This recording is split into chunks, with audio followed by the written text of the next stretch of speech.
Hello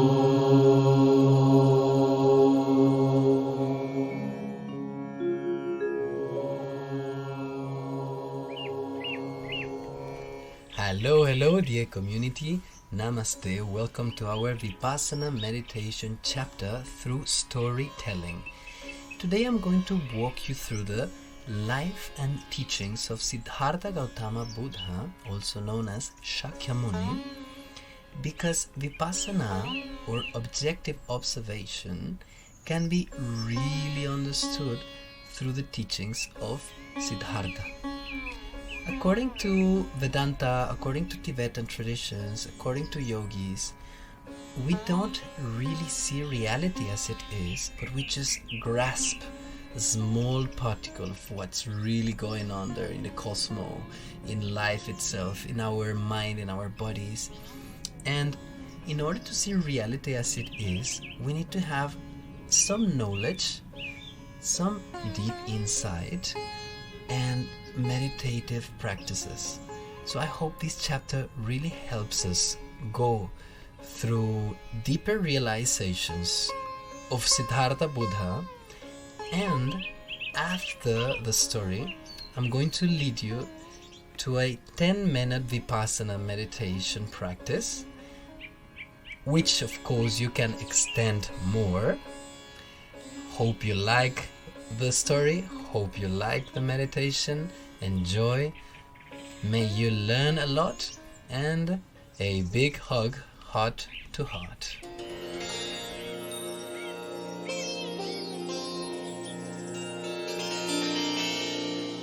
The story of Siddhartha Gautama and the Four Noble Truths.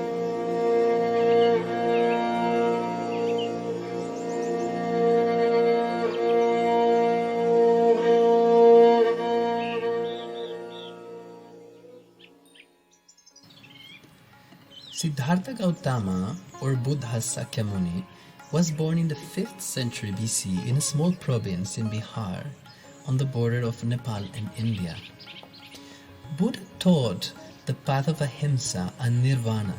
Ahimsa means non-violence and nirvana means cessation of existence, as a path of stopping the suffering. Buddha was born to King Shuddhodhana and his queen Maya Devi, which were kings of dharmic character. It is said that after the birth of Siddhartha, 4 angels appeared from heaven and proclaimed his future glory as one who would redeem the world. Then Shuddhodhana's kingdom prospered a lot of wealth, a lot of charity, a lot of prosperity, like when a very special person is born and then everything around kind of harmonizes and works in peace and in harmony. So there is this story taught in Tibetan texts and also in certain historical texts that right after his birth, 8 astrologers were summoned to tell the child's future. The child was named Siddhartha, and 7 of the astrologers foretold his future as a great king. They were all glorifying him as a kshatriya or king. But there was an 8th astrologer, only one of them, who actually had the courage to say something else. He said, "You see, this boy, this young prince, one day he's going to give up his royal dress and take to the path of renunciation." Of course, King Shuddhodhana was frightened and he asks, "So how is that my son, having everything here in the castle, being a strong and smart prince, so what will my son see that will be the cause of his renouncing worldly life?" So the astrologer says, there are 4 signs that this young man is going to see: a sick man, a dead body, an old person, and a mendicant. So the astrologer says that because of compassion for the suffering of humanity, your son Siddhartha is going to leave the royal household and walk towards the path of enlightenment. So at that time, the king thinks like, okay, no way I'm going to let my young boy to see any of these signs of decay, old age, disease and death. So it was that the young prince never experienced anything except the finest pleasures that life could offer, because the king could really be worried about preventing Siddhartha from seeing any mendicant, any poor man, any old person, any sick or diseased guy. So he would just push out of the city any person with those characteristics. So Siddhartha would only see perfection. Siddhartha would only see happiness, joy and opulence. Actually, the name Siddhartha means he who looks for perfection, or he who achieves perfection. So after he was married, it was an arranged marriage, he was 16 years old, Siddhartha says, hey, I want to visit the royal pleasure gardens, which were a couple of hours from the city, and he had never visited before. So of course, King Shuddhodana says like, yes, you can go, but you have to take this path. I'm going to give you a charioteer or a chariot driver whose name was Channa, and he explains, Channa, please go and take this path and walk and don't go to this town and then go here to this forest. So he kind of traces a map route. He draws the line and says, go through these places. Okay, Channa says, I will do as you command, my king. So King Shuddhodana ordered that all age sick or otherwise distressed people should be hidden away from this pathway. So 2 days after the conversation, Siddhartha, Gautama and Channa, the driver, are heading towards the famous royal pleasure gardens of Kapilavastu. That would be the moment where Siddhartha would see the 4 signs which the astrologer foretold that would move him towards the path of renunciation. Everything was nicely decorated, the path was gorgeous, decorated with flowers and beautiful people walking around. But suddenly, as if moved by destiny or a higher force, Siddhartha orders his chariot driver, Channa. He says, hey Channa, take this alternate route through this forest. So Channa could not say no, because his real duty was to obey the prince and the king. And Siddhartha was very convinced that he wanted to take that path. So Channa takes the alternative path. And within a short distance, Siddhartha saw something he had never seen before. An old man bent over and worn by time. So he was bent because of age, and he was, looking old. Maybe he was 80, maybe he was 85, maybe he was 70. Thing is that Siddhartha asks, what is this? And why does he bend, and why is he old, or why is he crippled? Why does he look like this? So, afraid to speak, but actually obligated to reply to his master, Channa says well, this is an old man, and he's bent because of old age.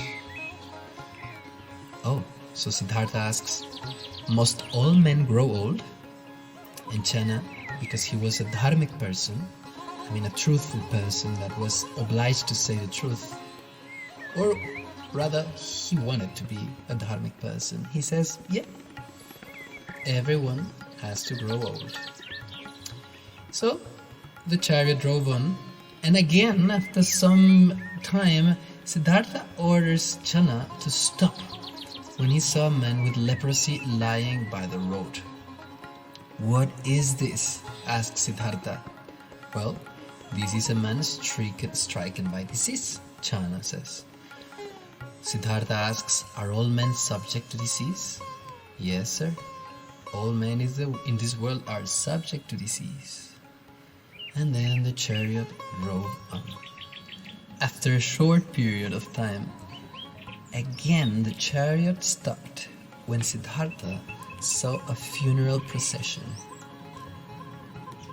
He had never seen such a thing as this, so he asks, very surprised, what in the world is this? And why does that man lie motionless? Of course, it was a dead body. So Channa says, well, he's dead. The energy of life has left his body. Siddhartha asks, must every man die? Channa says, yes, sir. Everyone in this world must die. So the chariot drove on. So after those 4 signs, Siddhartha's mind was very troubled by the sight of old age, disease and death. So he was just thinking and thinking, is there not a solution to these problems? Is there not a way to attain freedom from all anxieties? So Siddhartha was thinking deeply. He was doing Vipassanā. Then a mendicant appeared. What is this? Asked Siddhartha. And why does this man seem so happy, so contented? Sir, replies Channa, he is a mendicant. He has given up all material possessions. He has renounced from all material possessions to dedicate himself to the attainment of absolute knowledge, that which gives freedom from all the miseries of material existence. Wow! Siddhartha, after hearing this, immediately took a lot of hope in his heart, and he says, Channa, let's go back to the palace. I'm not interested in this garden. Of course, when the news of the event reached King Suddhodana, he was very distressed at the thought of losing his son, because that was what the astrologer had predicted time ago. So, in a vain attempt to occupy his son's mind with worldly pleasure, the king sends the most beautiful girls in the kingdom to dance for Siddhartha and to please him by any means. So the girls were very beautiful, and they were like described as apsaras, beautiful heavenly dancerines, and chanting beautiful poetry in Sanskrit and Pali. But Siddhartha really was not attracted. He was not distracted by those physical beauties. So, because he was doing Vipassana, he was seeing things as they are. So finally, after that event of, big festival, music and pleasures, Siddhartha goes to sleep, and in the night he wakes up. Some of the texts describe this scene as some of the girls, which were already sleeping, twisted and turned. Some of them groaned, some of them were drooling, some of them were passing air. So he felt like this is disgusting, The illusion of pleasure in material life is very deep. Yet I see that it is only a breeding ground for old age, disease and death. So basically he's thinking, life is so fast, is so transitory, and yet we are still here in this sort of illusion that we will have pleasure, physical pleasure forever. So finally Siddhartha has this epiphany or this revelation that he wants to go to the forest, and he wants to depart from the material comfortable life. He wants to go out of his area of comfort to really go into the path of the forest meditation, or the vanaprastha, retreat to forest life, and then just meditate and see reality as it is. So that very night he says to Channa, his driver, please, just drive away from the royal palace. Some books say that he had a big discussion with the father, which I of course think it was. Some others say that he just departed that same night. Thing is that next morning, Siddhartha gives up his royal dress, he cuts up his beautiful locks of hair from his head, and he prepares to enter to the forest alone. He says to Channa, don't worry, I'm gonna be fine. I'm walking towards the path. of enlightenment, and such a peace and happy face really struck the heart of Channa. So when Channa returned, he was enlightened, and he says the king, like, your son is happy, he's peaceful, he's walking towards the path of transcendence, so please just let him be.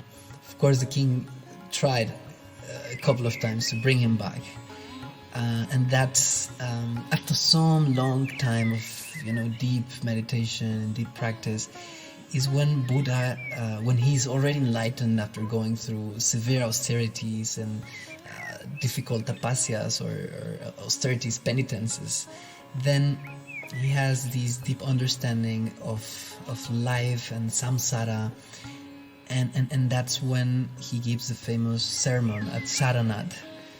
He taught his first disciples about the famous Four Noble Truths. So the first noble truth is dukkha. Dukkha means there is suffering.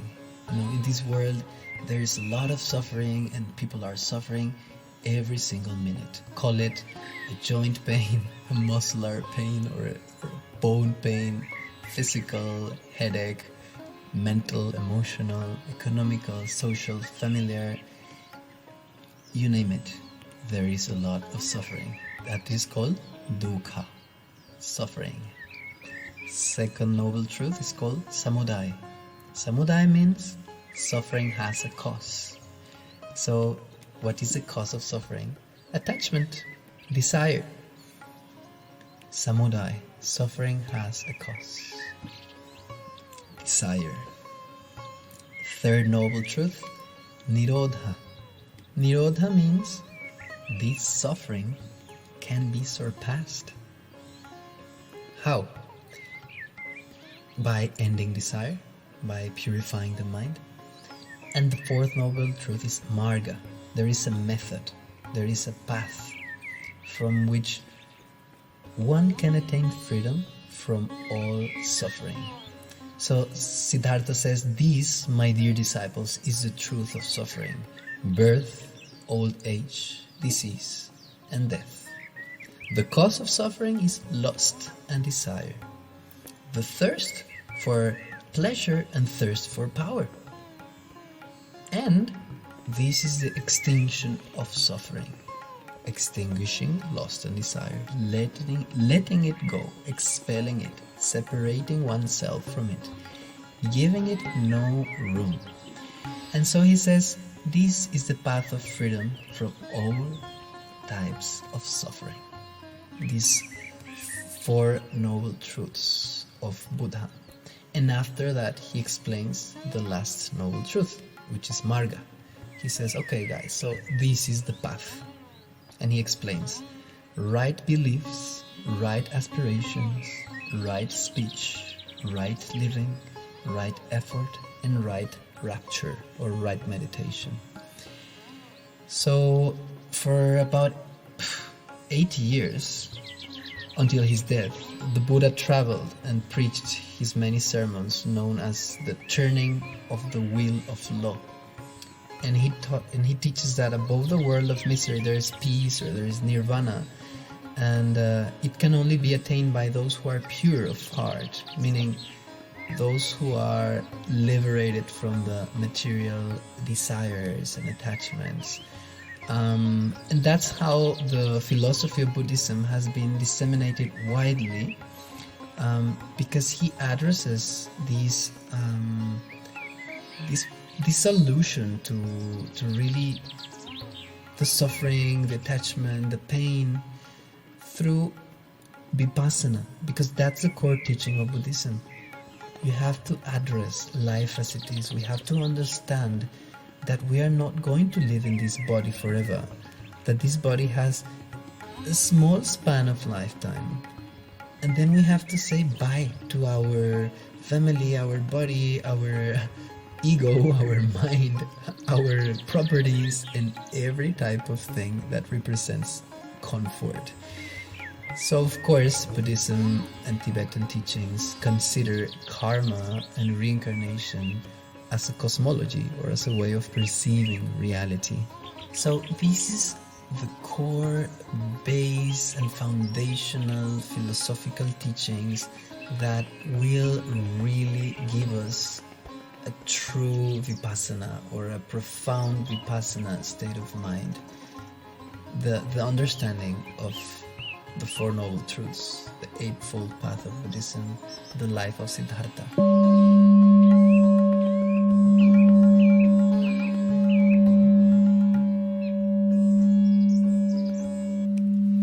Welcome to the meditation section of the Vipassana podcast.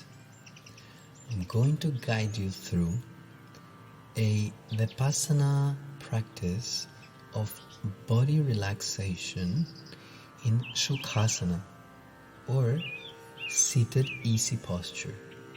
So please, let's go through the 7 points of Vairochana, which are technical considerations for the sitting meditative posture. So begin by taking a comfortable seating position with a safu, a cushion, or any yoga brick that allows you to sit with a comfortable hip position where your knees are below the level of your hips. 7 points of posture of Vairochana.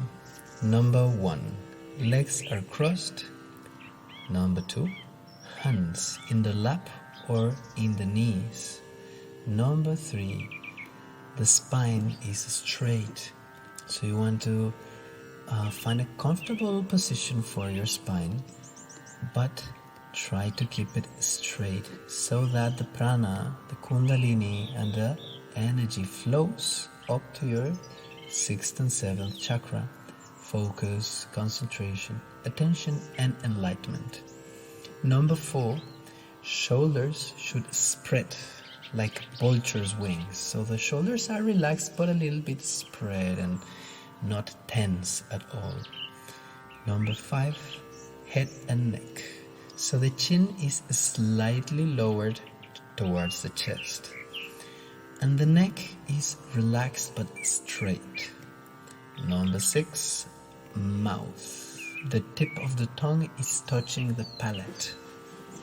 Number 7, the eyes are gazing past the tip of the nose. So that's how the 7 technical parts of Vairochana teachings help us to find more comfort, more stability, and a larger span of attention during our meditation. So now please close your eyes, relax your body, feel comfortable, feel rooted. You want to make yourself as relaxed and rooted as possible. And we will begin a body scan without moving any part of the body. Remember, our focus is we are observers. We are witnessing a physical body and a mind. I am not my mind, I am not my thoughts, and I am not my body. I am just inside them. This is my vehicle. It's sacred, I respect it, I love it. But I am the consciousness, and I am observing. Please try to not move your physical body. Once that you have attained a comfortable and stable sitting down posture, Sukhasana, we will begin by relaxing our forehead, hair, eyes, ears, nose, cheeks, eyelashes, eyebrows, chin, face, jams. The face is completely relaxed. There is no tension, there is no stress, there is no need to force any type of movement or any type of physical tension in our face. Keep it relaxed. Now let's go to the neck.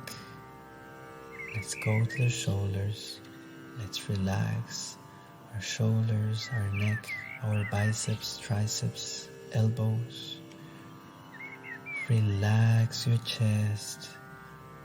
Feel your chest opening and closing. Feel the movement of the diaphragm. Relax your chest. Release any tension. Relax your forearms. Relax your palms of the hand, your thumb, your index finger, your middle finger, ring finger, little finger of both hands. Both hands are relaxed. Relax your navel. Relax your stomach. Relax your abdomen. Release any tension. Release any stress. Stomach is completely relaxed. Now relax your hips, your pelvis, your space between hips, your buttock, your hamstrings, the back of the knee, the calf, ankles, soles of the feet, heels, toes, foot, the other foot. Relax. From hips to feet, I'm completely relaxed. Now, I'm just observing the relaxation of my physical body. Any thought, any idea, any desire that comes into my mind, I will label the thought as a thought. It's just a thought. It's just a distraction. And come back to this awareness of your physical body.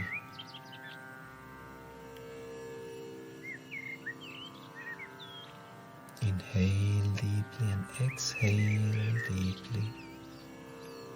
Keep focusing, keep concentrated.